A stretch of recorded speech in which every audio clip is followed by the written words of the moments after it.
Good morning, everybody. It's time for Living Astrology with Janet Hickox. That also means it's time to grab your cup of coffee or your tea, sit back and relax, and let's chat about what is happening up in the stars above for the weekend. It is Friday. Happy Friday to everybody. And hopefully it's going to be a beautiful weekend. At least from for the moment, it looks like we have the moon in Virgo at least through Sunday morning and or Sunday afternoon. Oh Lord, it's a working weekend. It is a working weekend. I like it.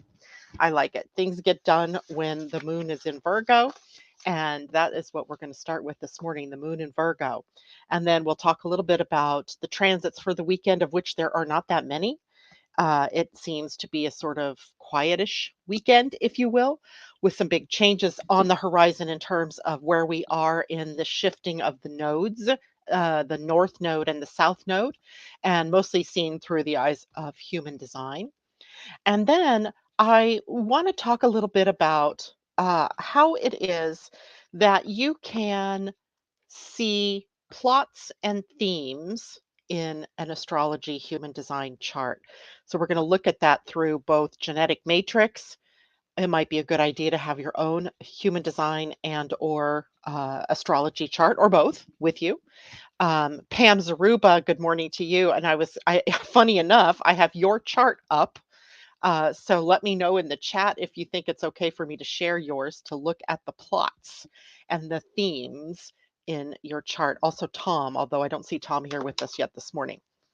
So, anyway, hopefully everybody's been having a good week so far. It's been an interesting week as shifting, changing things like that going on in every place I turn.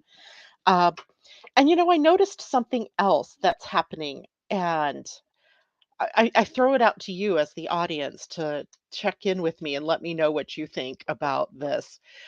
There's this distinct feeling of, I want to say it's an I don't care anymore feeling, but it's really not that I don't care. It's that I'm overwhelmed. Not just me, but I mean, everybody's kind of at this brink where they're kind of overwhelmed and you almost have to shut everything off, move away from everything. And I'm wondering if that isn't Pluto sitting at 29 degrees of Capricorn, so much pressure to transform and to change. And if you're sitting like me and not knowing exactly, well, what does that mean? Right? What does that, how does that apply to me? Then it could be very discomforting, right? It discomforting. Anyway, I am feeling that way. And when I'm feeling that way, I kind of feel like others are too, because it is not like me to just, in the midst of my life, just to start feeling something very odd without it being something that's in the field. So if you're feeling that way, you're in good company. We're all kind of sitting there. It's like sitting at the brink of something, but without the energy to go over the edge, and do the leap or the jump, but also not being willing to go backward. So you're just kind of suspended in this place in between things. It's very odd feeling. Now, for example, last night I went to bed, normal time, just a little bit after 10:30, I guess I went to bed last night. And I laid down. I was tired when I went to bed, and then suddenly I wasn't tired anymore. And I laid there tossing and turning till the last time I looked at my watch, it was 1:47. I went, whoa, what are you doing? This is going to make for a very long Friday. But it was that same thing. There was no one thing in my mind that I was worried about. There was no group of things in my mind that I was worried about. I wasn't feeling sick. I didn't have a headache. I was hot a little bit. It was warm in the bedroom, but not too bad. I mean, I was comfortable. But there's that feeling of discomfort and amongst life right now. But I don't even know what it traces to. Astrologically, I would say, again, it's probably Pluto sitting at that 29th degree, because the 29th degree is like uh, catalyzing energy. And when you have a planet that sits there for a very long period of time, it is kind of adding, layers of whatever that energy is bringing to you. So the theme typically of Pluto is going to be about transformation, death and rebirth, right? Going through the whole death and rebirth cycle, but also empowerment, right? Becoming empowered and dealing with where you are disempowered or where you have been the energy behind somebody else's disempowerment, that type of thing. So it's all kind of piling on us right now. And it doesn't help that the news cycle happens to be very filled with a whole bunch of stuff, both political, but also, death and in the case of the submarine, the what was it, the Titan, the ocean something Titan that, imploded. And you've got to feel for people that, lost their lives and for their families. Um, that to me seems very Saturn in Pisces and Neptune in Pisces, right? Not having the structure around the vehicle that was doing the dive that would be supporting of it. In fact, apparently it was made of some kind of carbon type of material that wasn't quite tried and tested in at deep water pressures. So interesting, right? That then Saturn comes in with the scythe and changes up that dynamic. As sad as that is, it's typical, right, that things like that are bound to happen when we have such water energy going on. So there's water energy, there's Pluto sitting at 29 degrees.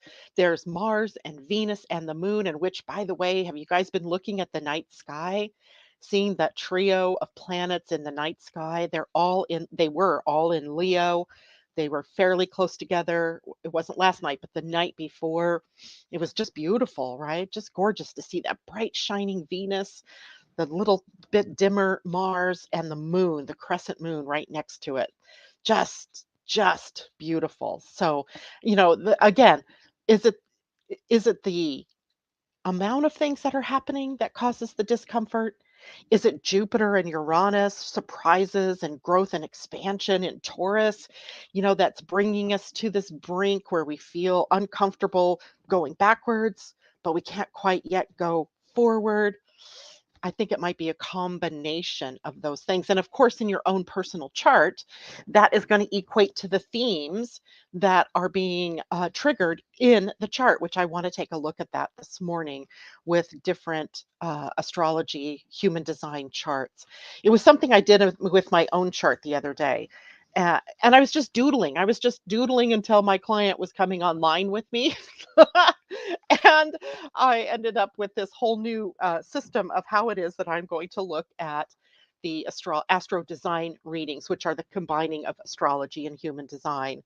And I couldn't use it with hers because, unfortunately, for whatever reason, I got two different charts for her. One from Genetic Matrix was different from the one from Astro in terms of astrology. So I couldn't do it there. So I want to start testing these things out with people. And it's a great place to start in the morning. Thank you, Christine. That is very sweet of you. I had to put this heart scarf on because one thing, I was in a nasty mood because I didn't sleep well.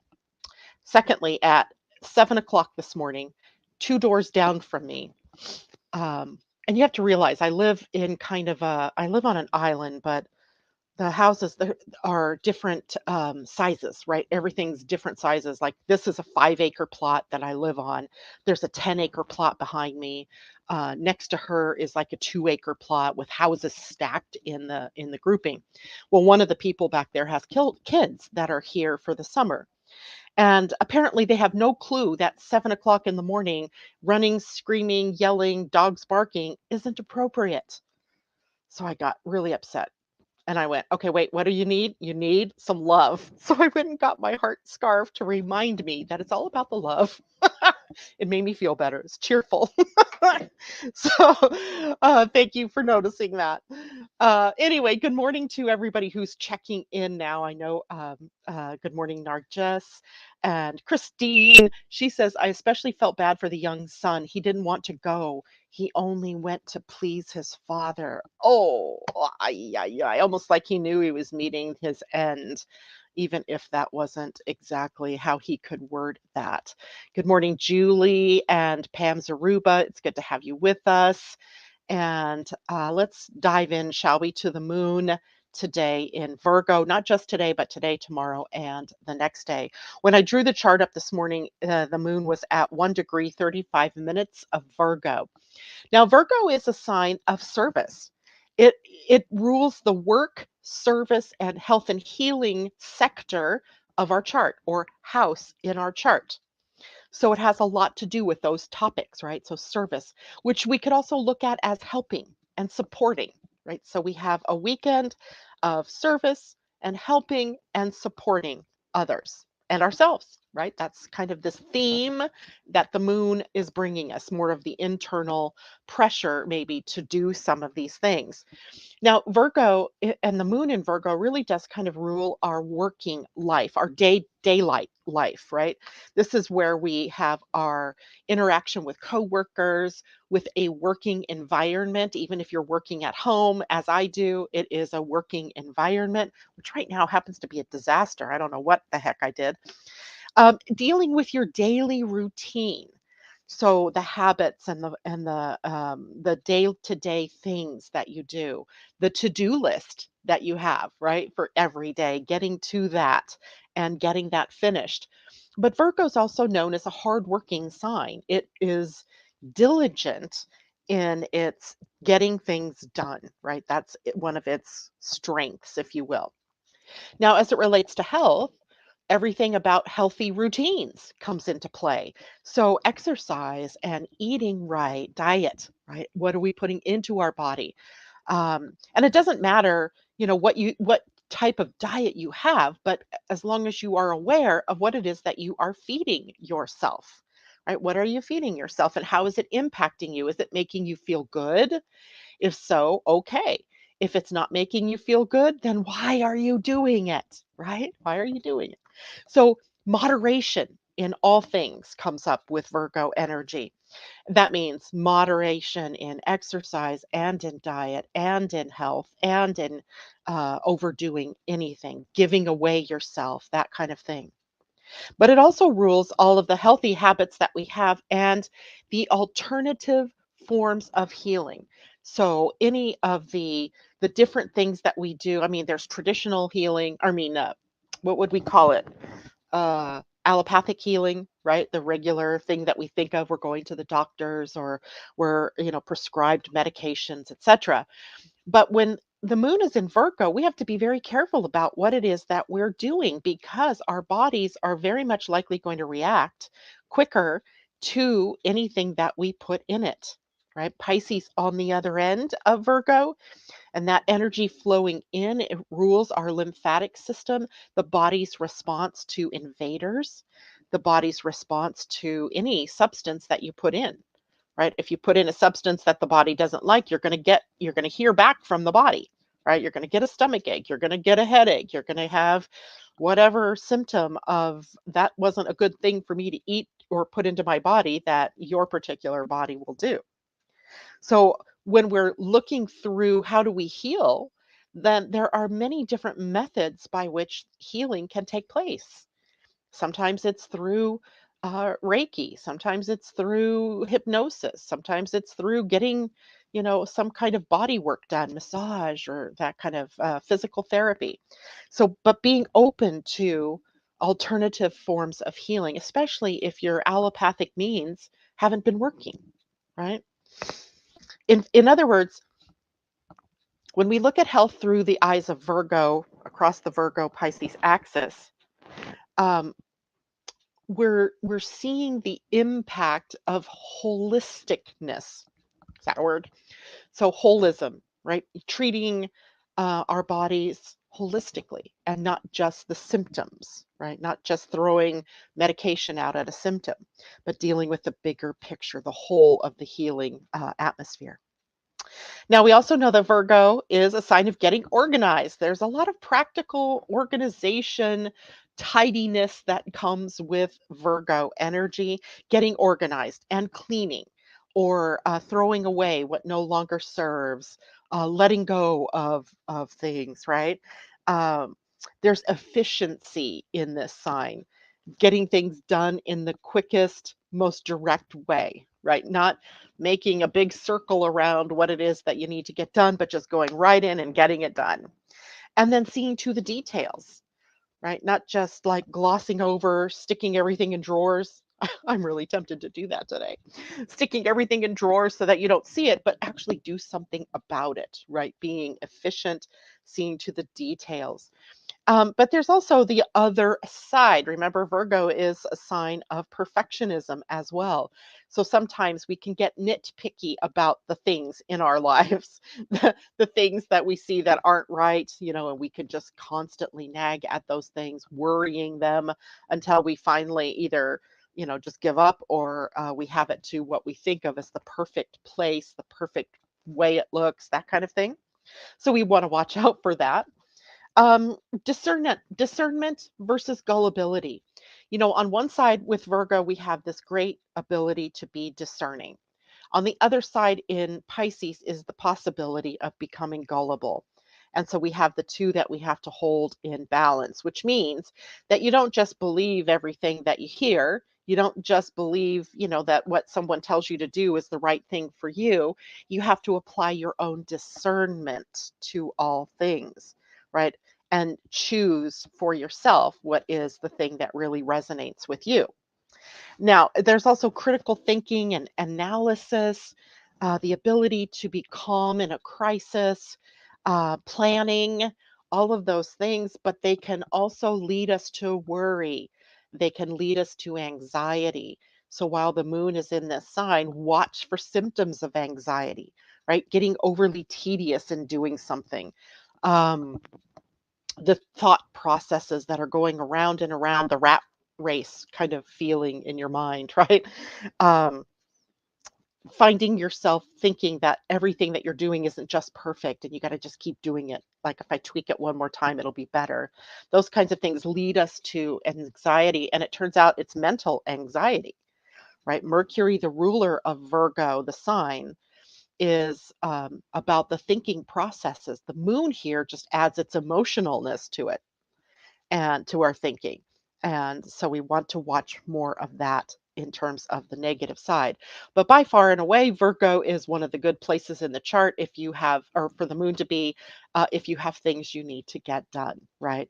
If you want to organize something, if you want to clean something, if you need to, embark on a project that makes a system more efficient, this is the weekend for that kind of activity. I know it's not very sexy. It's not the pleasurable weekend that we all think of, but the moon, if you have things to get done, is going to be interesting time for that. And on the island this weekend is an island-wide garage sale, and they do this once a year on this weekend in June.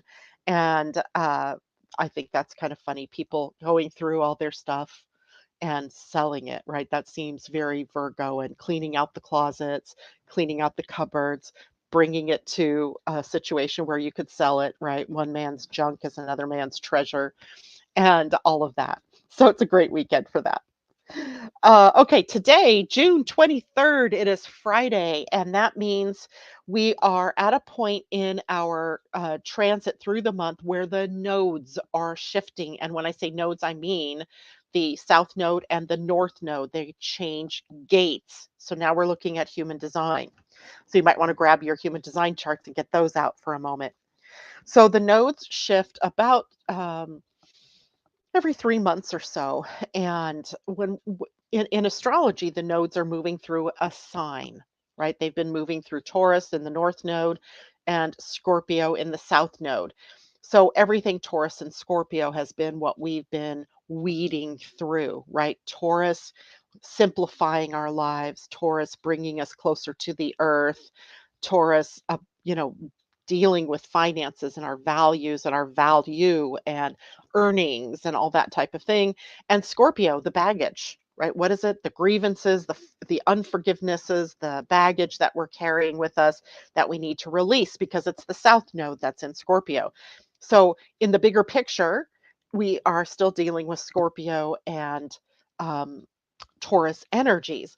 But in human design, that gets dialed in a little bit closer because we are working with gates that take up a span of degrees within the sign that don't quite match up exactly to astrology, right? Astrology. So sometimes there's this overlap between a gate that will be the end of one sign and the very beginning of another sign. And because we now have the nodes sitting at like 2 degrees, let's see, where's the north node? 1 degree, 57 minutes of Taurus.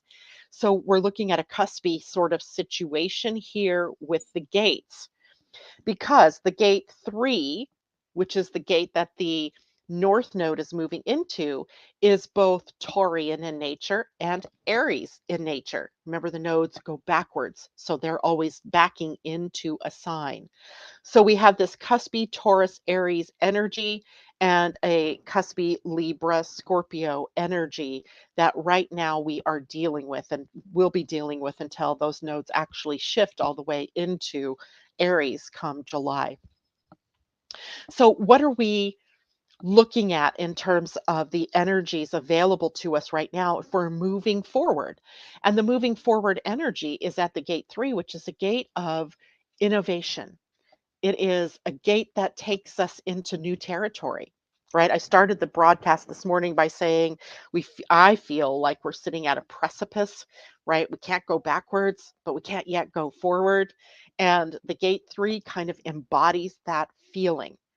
And that's because whenever we set out to start something new, there's always a little bit of trouble getting it up and off the ground, right? We have to put more energy into something. It's like when you are, doing any kind of exercise or any kind of project, right? The beginning, there are more steps you have to take perhaps, or it's harder to get the momentum. So what we are in is a shift of getting our momentum into innovation or inventiveness or changing up the way that we're doing things. But change not just for the sake of change, but change for the sake of being able to move forward. Okay. So that's the north node. This is where we're moving, where we are moving. So what is the south node? The south node in this case is at the gate 50. Now, the 50 is a gate that sits on the spleen center. And in human design, the spleen center is the center for time, intuition, health, and healing. But also, it is an energy of survival, right? Primarily, it is the energy where we do what we need to do to survive. Now, or thrive, right? We could say survive, which feels more like we're just, barely skimming the surface of thriving. But that center also is there to help us thrive and flourish in our lives. But unfortunately, we still are sitting here on this planet with DNA that has the energy of fear associated with it. So the spleen gates can sometimes represent fear and or shadow energy, the things that stop us from wanting to move forward in our lives, and in a lot of different ways, right? The 50 primarily is a gate that is the fear is about failing in your responsibilities to your family, your tribe, your peoples, right? That kind of thing. And it becomes kind of controlling it can become controlling. Not everybody who has gate 50 defined as controlling or anything like that. But it's always potentially there that you're going to want to micromanage or smother mother the people in your life, not because you're mean and dastardly, but because you're afraid if you don't, that they won't succeed or that they won't thrive or they won't flourish, right? So we are often applying a lot of our values and our truths to the people in our tribes and communities in a way that tries to keep them in alignment, keep them aligned, rather than taking that energy, teaching what we know, and allowing people to go out and make their own mistakes, right? They need to be able to experience. Once you give them the basis for how to be successful or what it means to be a human on the planet or what it means to be a member of the Hickox family or whatever, right? Once those values are established, once those um, agreements are taught, then you have to let go. You have to let people go and do what it is they do best, even if it means that they might blow it up, right? Even if it means they'll make mistakes, because it's not your job. So what we get is this inappropriate attachment to how others are faring based on how well you've taught them or how well you've controlled them or how well you have, kept them within boundaries and limits, which of course is not our jobs, right? Our job, if you're a child out there and you have a parent, I mean, a younger child, then your parent's job is to teach you how to become a viable, responsible, thriving adult. But beyond that, you can't micromanage or smother mother and expect people to come out of on that other end as responsible adults. So we all have to check ourselves in this. Where am I micromanaging something in my life or people in my life? In the gene keys, the shadow energy of the gate 50, which again, we're talking the shadow because the south node is what we want to let go of. It's not what we want more of. The north node is what we want more of. We want more inventiveness and innovation and change that's moving us in a new direction. What we want to let go of is the gate 50, which is the corruption of the code, right? The corruption, not speaking of it as in terms of people who are corrupt or corporations that do corrupt things, although that might be a part of it. But corruption as in I've misread the code, right? It's like your in the very fabric of your DNA. DNA is a code, right? Every time your cells divide, DNA moves into each of the cells, hopefully an exact replica, but sometimes in the process, the code corrupts. And so we have messenger RNA and other factors within our cells that clean up the code, right? And maybe the cell has to die. It's that necessary to get that cell out of the body, or whatever's needing to be fixed is fixed. That is what I'm talking about with corruption. So what are we doing then? We're looking at our own lives and seeing across the field of our experiences, across the field of the people that we are involved with, where has the code gotten corrupt? In our relationships, in our finances, in our health? Where is the code being corrupted or not or misread, right? Where's the code being misread? And from that point of view, then setting about to correct it by moving toward the north node, innovation, inventiveness, change, transformation, and all of that kind of energy. Now, there's a bit of an innocence that goes on with that gate 3. Remember, this is energy of late Taurus and then or it'll be early Taurus, late Aries, right? Because they're backing in. And that means that there's some wisdom that's being unearthed or brought to the surface for us because we're cuspy. We're cuspy. We're between two signs or between two major energies, right? The energy of Aries that is bold and pushing outward and has a bit of innocence and is willing to take some risks because we don't have the vast field of experiences telling us that's not a good thing to do right now. And so we're bold versus the Taurus energy that we're completing at 0 degrees Taurus, where we're having to look at the needs, the needs for safety and security, the lack that we might be feeling, the scarcity that we might need to let go of in order to move forward. So there's also this newness energy that I feel around it. And today's that day, right? So for the next few months, we're going to have this energy of the north node at gate 3, the south node at gate 50. Those two gates become defined for everyone, even if you don't normally have them defined. So look at your own human design chart and are you applying the energy of inventiveness in your chart newly because you don't have that gate defined? If so, this might feel a little uncomfortable for you, but uncomfortable in a way that's kind of exciting or exhilarating, right? By the way, this gate tells us also to stick with it, right? Anything worth doing is worth holding the space for it to become manifest, right? So not letting go and jumping ship too fast. Same with the gate 50. If you do not have the gate 50 defined, suddenly you have the gate 50 defined and you do for 3 months or so. And we want to take a look at that, right? Where am I taking inappropriate responsibility for other people's success or their thriving or flourishing energy? And what do I need to change within myself to put that responsibility back where it belongs, right? With them. If they're, young children, of course, you're guiding and leading them into becoming an adult. But if you have adult children, it is absolutely not okay to keep micromanaging them or mothering them, right? You got to let them go. At some point, you got to untie those apron strings and say, you know what? I'm here if you need support or advice, but I am not the one that is leading your life. You are. Take the reins and run with that. So it'll be an interesting time, I think, for all of us on planet Earth as we go through all of this. All right. Good morning to Kajella and Joan and Catherine and Asa. It's so good to have you with us. Christine says, sounds like my Pisces Sun and Mercury versus Pluto in Virgo. Definitely. Asa, doesn't matter what planet is at that gate 50 if you have it defined in your human design. How will you micromanage? Soul purpose Venus at gate 50. So Venus is about love. So how do you micromanage love? How do you micromanage values and self-worth?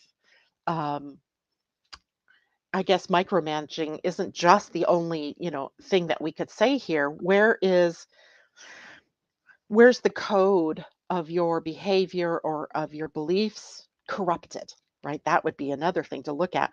Where did love get corrupted in your life or the energy of love, right? So, sometimes we could go back to our childhoods where we might have experienced non-loving things from our parents. Happens all the time, right? And how did that indelibly imprint upon you? And then how are you applying that energy to your own family, your own children, right? Where do you inappropriately put yourself in the way of being in some sort of control of their lives? And control's not quite the right word because it's not that you're controlling, but that you are somehow even maybe manipulated by people that you love to become responsible for them. There's also that. So the guidance for you as a soul purpose Venus at the gate 50, right, is to understand the dynamics of where you fit in with being responsible for those people in your lives, whether they're your family, your community, your tribe, that type of thing. And how much of it do you put on your own shoulders? Because, it's not necessarily the people in your life that are saying, oh, you've got to take care of me. It's that the weight of your own experiences can cause you to take on more responsibility than what is right for you. Christine says, I have 50 at the Pearl Jupiter in Scorpio. Pearl. So Pearl. Oh, so you're talking about gene keys now. So Pearl is in the gene keys, for those of you who don't know, is your prosperity. So how do you gain prosperity? Well, Christine, it would seem like you gain prosperity through evolving away from being controlled or being held accountable for things that aren't yours, and also for you to not to stop holding yourself accountable for things that are not true, right? Or are not your business anymore. So a dynamic. Now you already have a planet there, so you're not unfamiliar with this energy. It's already been there. But now you add the energy of the South Node here, and this is a dumping of all those things that are not there to support your growth and evolution and your prosperity. I love it. Okay. So any other questions about that? So, for example, in my chart, I have the whole 360 defined. What defines the gate 3 for me, I believe, is Mars. How do I not know? I don't know. I think it's Mars, though. And that means now I have Martian energy there as well as the energy around the South Node. So there's actions. Maybe I need to go back and look at the actions that I take and how is that supporting me or not, right? Is there something I need to dump? I do not have the gate 50 at all. So now that energy is going to be imprinted upon me, and I'm going to have to really take a look at Where have I misread the code? Where's the corruption, quote, corruption in my life? And where am I inappropriately taking on responsibilities that aren't mine? Because that's going to be the path for me to release so that I can move more into innovation and inventiveness.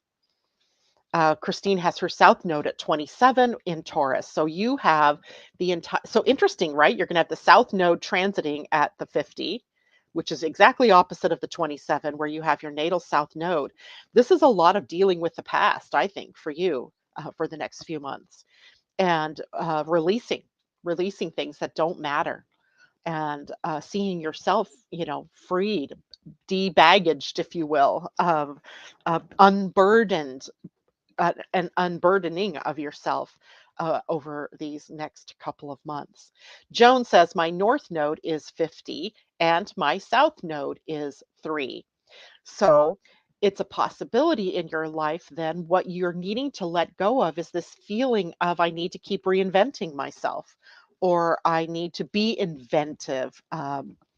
And then looking at the 50, it can also have an energy of nurturing around it. Nurturing, it's like it's almost like the 27 holds us accountable. The other end of this, the 27 holds us accountable for taking care of ourselves. And the 50 shows us where we're so busy taking care of others at times that we haven't been taking care of ourselves. So it becomes a time for you, I think, Joan, in which you can really start to take on what do I want? Not what do I think I have to do? Not do I need to reinvent myself to do all these things, or innovate a whole new me in order to do them, but to really just be okay with the experiences I've had as a reinventor and an innovator, and being okay with all of that, and then looking more at, well, what makes me happy, right? The 50 in its highest expression in the gene keys, hold on, I got to get that so we know, is harmony. Harmony, harmony, harmony. Out of corruption, we move through equilibrium and into harmony. So that's what you're looking for, more harmony. And anything that doesn't feel harmonious, whether it's a relationship, a situation, is going to come up for you to reestablish the correct code, if you will, for that. All right. Christine says that makes sense. Joan, did that make sense for you? Anyway, so we want to focus on this energy because we're closing out a cycle of the nodes being in the sign of Taurus and Scorpio, and the nodes, the way they move, it'll be another 18 to 20 years before they get back to Taurus and Scorpio. So it feels like this is a time for us to really understand that part of ourselves, that part of our charts, right? So wherever that is, if I'm looking at this chart, which is just a chart of the day, of the moment, I took the sampling. Taurus is in the 10th house and Scorpio is in the 4th house. So this would be a person. If this were a person, this would be the struggle between myself and how I am out in the world versus who am I at home, and always feeling maybe tugged in those two different directions, right? Family versus my own authority and authenticity out in the world, my worldly self and my domestic self, always at odds, right? Those two bring us into opposite poles.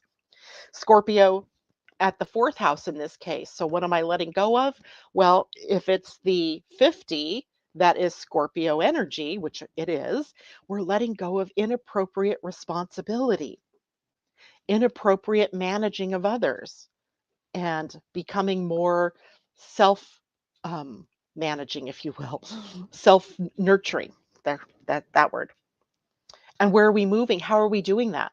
Well, we're moving more toward Taurus in this case, in the 10th house, which would be the expression of balance in terms of our finances, in our safety and our security, building something of lasting nature for ourselves, simplifying our lives, letting go of some of the complex things, bringing more love, more sensuality, more romance into the expression of Taurus in the 10th house. What do I love to do, right? What would I love to do all day long, every day, kind of thing. All right. So now Pam has graciously said that I could use her chart. Asa, I bet you would let me. Joan, you might let me use yours. I'm not sure if I still have yours in Genetic Matrix. But now I want to teach you a little bit about themes and plots, if you will, in your astrology and your human design. Because, first of all, there's a correlation between the two, right? There's the correlation between your human design and your astrology, and each one has its own beauty in terms of the information it brings out, right? Like we've just been able to take a look at a smaller bandwidth of Taurus and Scorpio energy versus just the bigger bandwidth of Taurus and Scorpio. Right now we're looking at the sliver of that energy. When we look at your own astro human design or astro design chart, that's what we see. We see the coming together of all of these energies. And it was so immediate that themes jumped out at me that it was almost scary in that how did I not see that before? Right. So I'm going to share my screen and I'm going to go to Genetic Matrix. So one moment while I get this set up and sharing my screen. There we go with this one. And this is Tom's chart. So I'm going to stop sharing. I'm going to go, or I don't have to stop sharing. I think I can go here to Pam's. All right. So let me check in on StreamYard and see which chart I have actually showing. And it's Pam's. Awesome. All right. So Pam, let me see if I can get this centered somewhat. I had to make it bigger because, of course, it was small. And I wish I could center it more, but this won't let me drag the chart over. So I'm sorry, a bit of it is cut off, but we can see the major theme here. Ignore all of this thread ball in the middle. It reminds me of those rubber band balls, that we used to make when we were kids, and we'd have all this, yeah, anyway. Or if you take the cover off a rubber ball, right, there's often all this rubbery stuff inside that looks like this. Ignore all of this. What I want you to look at is what jumps out at you in the chart. As an astrologer, of course, the first thing I always look at is, are there any stelliums in the chart? Where is the biggest density, if you will, of planets? So when you look at Pam's chart, and thank you, Pam, for letting me, show yours, we see this area right here. Oh, it's not going to let me do that, but you can see my pink cursor, I hope, and how I'm circling this part of the chart. Anything in black here, these planets in black are on her soul purpose or on her personality side of her human design. So this looks like she has Mercury and the Sun and the Black Moon Lilith and the Moon and Neptune all in Scorpio. And likely those planets are in her ninth house. And this is whole sign. So whole sign. So we already see a theme popping out here because we already know any planet in Scorpio is going to go deep, is going to be investigative, is going to dig through something to get to the answers, right? It's going to be passionate. It's going to have a bit of this intensity around life, right? So we already know, even if just one planet was there, that there's this intensity, this passion, this investigative nature that this person would bring to the table. So any planets that we have in Scorpio do that. But she's got 5 of them in Scorpio on just one side of her human design equation. And that puts them in the ninth house. So where she's very much willing to go deep is in the nature of expansion, of finding more information, seeing herself from a higher purpose, um, studying philosophy or studying all kinds of disciplines that would give her more access to a higher self or to a higher purpose, or it might be educational, as in, I want to go to college, I want more knowledge, right? This is very much about knowledge and beliefs and also the philosophies that we have, right?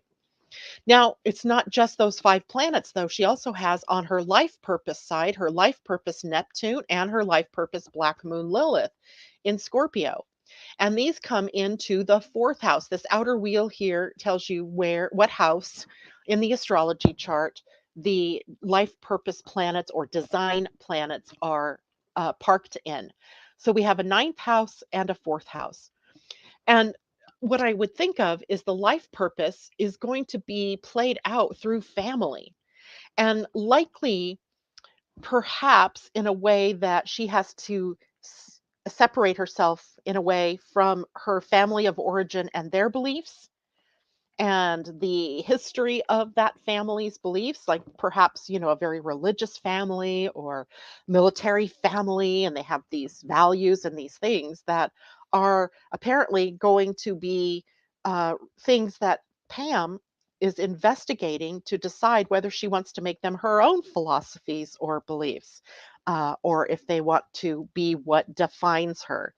So her ability for growth and expansion through Scorpio ways is based on her upbringing. The life purpose would say that the family of origin here is something that she has to square with in order to move on to the highest expression of this Scorpio energy. So, probably learning a lot of lessons. If you look at the planets individually, then you're going to get a deeper look. But let's just look at the big theme, right? If an astrologer is going to look at the bigger themes, then we're going to take it apart later. Right? We're going to look at, well, what does Mercury in Scorpio bring? What does the sun in Scorpio bring? What does the black moon Lilith in Scorpio bring? The moon in Scorpio, the Neptune in Scorpio, right? So a lot of energy right here. So Pam, I would say the biggest theme in your life is about how you are going to grow and evolve this lifetime through your thoughts, your beliefs, your knowledge gaining, your wisdom, and through seeing things from the lens of the higher self. And I guarantee you that when I go back to StreamYard, you're going to say, yes, that's part of it, right? So now we're not just looking at this. That's the first thing that jumped out at me because there's so many bodies in this one sign. But there's this other part over here that is actually between Virgo and Leo. The life purpose ascendant, moon, Venus, sun, Uranus, Pluto, all in the degrees between Virgo and Leo, and her soul purpose, Pluto, Uranus, and the descendant in the sign of Virgo. So remember, these are the bigger themes. This is the plot, right? I'm learning all about how to, apply um, more spiritual concepts to everything in my life, right? But I do that by digging through and investigating and questioning and all of that kind of thing. But over here, there's a lot of life purpose tied up in Leo and not a small amount tied up in Virgo either. So now we have a Virgo Leo focus. Now we know Virgo is the sign. We just talked a lot about Virgo, didn't we? About the moon today in Virgo. It's about service, it's about helping others, being supportive. Remember, it contains things about your working life. It contains, health and healing and about getting organized and practical, being practical and being discerning. So, all of those qualities of Virgo are being applied here in her seventh house, which is the house of relationship. So, is it then that the Virgo energy is what you're looking for that's going to help ground you in your search for the answers to the questions that are of a higher nature? Right. Something needed to be grounded in. Now, of course, Pluto's here is not surprising. Pluto's would always be sort of close together in a human AstroDesign chart. And that's because it doesn't move very far, very fast, right? In the 3 months between your soul purpose and your life purpose, there's not a lot of movement for Pluto. So it's always pretty much right in the same place. But in hers, they're at different gates, right? We have one Pluto, the life purpose Pluto at the gate 40, and the soul purpose one at the gate 64. So the Pluto at 64 is about divine transference, right? It's about dragging in information from the divine. Now, not necessarily knowing what to do with all of that, not necessarily knowing how it all fits together. In fact, it can create some confusion. That's the lower energy in the gate 64. But you're transforming divine information, divine input. And then your Pluto from your life purpose would be the 40, which is like, let's relax. Let's be more restorative in nature. I might need to find enough time to spend alone to recharge my batteries, right? I can't just keep going and going. And I know you're a projector, I think it is, Pam. So you also, need to be aware of your energy expenditure because it goes to your health here, right? So health through relationships, health through the agreements that you make with others. So being healthy for you has a lot to do with the people around you and the nature of the agreements or contracts, if you will, that you make with other people, being appropriate with them and not ones that don't have anything to do with you. Then we have the Leo end of things to contend with. We have the life purpose ascendant here. So your personality, Leo personality, fiery, passionate, self-expressive, following your heart, right there. You even embody the look of that when you think right down to it, right? Your red hair, your presence, you're not missed when you enter into a room, at least from an energetic standpoint. So living out loud, if you will, and following your heart is a pathway to the work that you need to do. Very creative work would be very supportive of you. But you also have the moon, Venus, Sun, and Uranus and Pluto here. A lot of context going into, I'm sorry, Uranus is not in Leo. It's the Sun and Venus and the moon and the ascendant all in Leo, bringing up a theme of the heart and whether you love what you're doing or not, right? So we are encapsulating these things, if you will, in your life. Now, the seventh house, Virgo energy, would also play out in your life purpose as the gate two, or sorry, the second house, which might mean that you settle for less than stellar relationships if you're feeling unworthy, unloved. Not intrinsically valuable to the relationship. So, especially with Mercury here, you may say or do things that are undervaluing yourself, right? Thinking thoughts of undervaluing yourself. So that's where that plays out. In the sixth house here of the um, chart, there really isn't anything black here, right? So we don't have any planets really sitting in the design or soul purpose, Leo. So it's not really the sixth house that's getting impacted, it's the first house, right? The first house of the astrology chart holds your life purpose, moon, Venus, sun, Uranus. Sorry, not Uranus. I keep screwing that up. These three and the ascendant. So, life purpose in the first house is really bringing out more and more of the real you, right? Shining a light of love, of generosity, of self-expression outward to the world. That is all a part of your Leo experience. And again, it's all red, so it's all in your life purpose. You're not going to see it that way in a traditional looking astrology chart because the life purpose is based on a date 3 months prior to when you were born. All right, and we could also go down here. We could look at, there's this Aquarius part of your chart that also has some boom to it. You have your Earth, your life purpose Earth, your life purpose Saturn, your soul purpose Saturn, and your life purpose descendant, all in Aquarius. And at least your soul purpose Saturn in Aquarius in the 12th house. So kind of looking at what patterns developed in your life that took you away from being the unique expression of you. Like, where did you try to mold yourself into something that you are not? Where did the people around you influence you to the extent that you lost sight of who you really were? So you're bringing that out.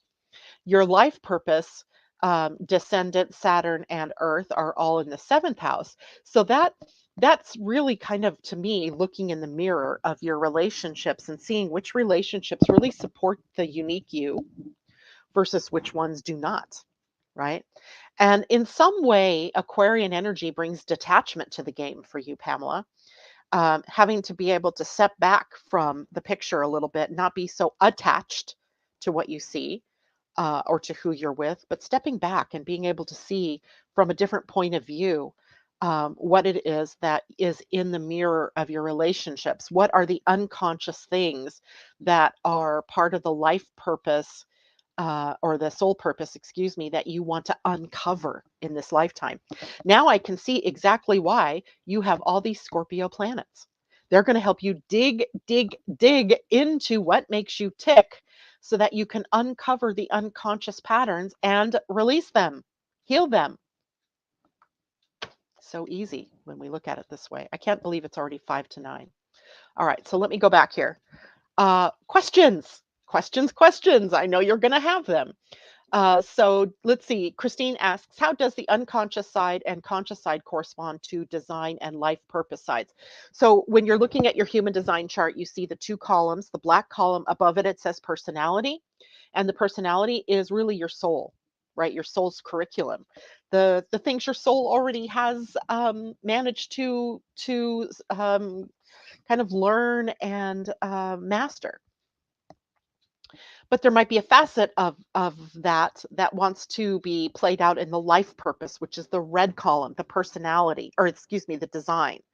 So the design is in red, and the design is what I always think of as life purpose. So you have a soul purpose, sun and earth, or all of the planets for that matter, but they're going to play out in this lifetime in the design sort of way, right? So you're learning how to bring these together. I hope that answers your question. If it doesn't, go ahead and tell me that it doesn't. Pam, absolutely so on point. So plays into my 5-1 heretic investigator. Indeed, right? Indeed. There's no way in your life that you would have got away with superficial, right? Superficial. There would always be this need to dig deeper into your motivations, into what makes you tick, into the taboos even of life. Whether, why do we not talk about death? Why do we not, have healthy conversations around those kinds of subjects? And unloved self relationship through work. Yep, boundaries with family. So isn't that wonderful to be able to go through that kind of exercise? Now, I went into a little bit more depth, right? Because I can't help myself. But in your own charts, right? Just take a quick look, get a chart from Genetic Matrix, or more, maybe have a reading, have me do this exercise with you in a much deeper way. Um, it would be, by the way, an astro design or human design combo reading that we would do in this case. And one of the things that I really enjoyed about doing this, and will continue to like about this, is that I get to see both your inner you and the outer you. How am I expressing qualities that are very apparent, but also ones that have been sort of hidden from me?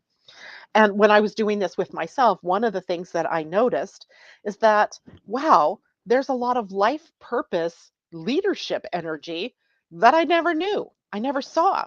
I've never thought of myself as a leader. I've never thought of myself as the power behind someone or the actual, face of something. Never. Even though I'm a role model in my human design, never thought of myself that way. But I have planets that are sitting at both the gate 7 and the gate 31. That channel is a part of my life purpose to be a leader. Whoa, just like gobsmacked me. Now, others out there might say, well, yeah, it's so obvious. That's what you do, right? Or that's who you are. It was not obvious to me. It wasn't obvious to me. So this brings out parts of ourselves that haven't been so obvious, right? The unobvious. I also noticed that a part of maturing for me in this life, Mars is in human design is the maturing part, is about coming to stillness. And all of a sudden, I realized how it is that my life goes through this process of action, action, action, nothing, nothing, nothing, nothing, action, action, action, nothing, nothing, nothing. There's always these things that I get to where it's like nothing is going on. And then as a generator, that's frustrating. And then what happens? I try to leap out or make things happen. So it helped me understand myself in some deeper way here about that stillness, about the energy that I talked about when I first came on this morning, which is this feeling of being at this precipice, but not ready to jump off yet and not willing or able to go backwards, right? Sitting on the edge in stillness, waiting for the next thing to prompt me to move forward. Okay, so, and by the way, the 52 energy, I believe, is Sagittarius. Is it? No, it's Capricorn. 52, 52.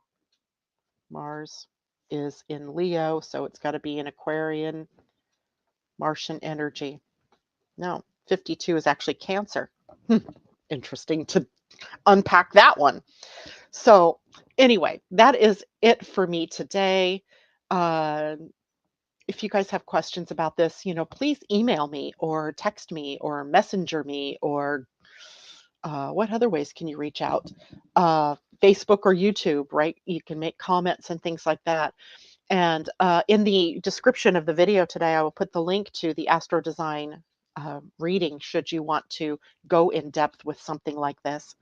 And that's it for me today. I'll see you on Monday. Next week, we deal with Mercury moving into Cancer, just as a heads up. And we also have Neptune turning retrograde. So we'll be talking about what all of that means. All right, guys, have a great weekend. See you Monday.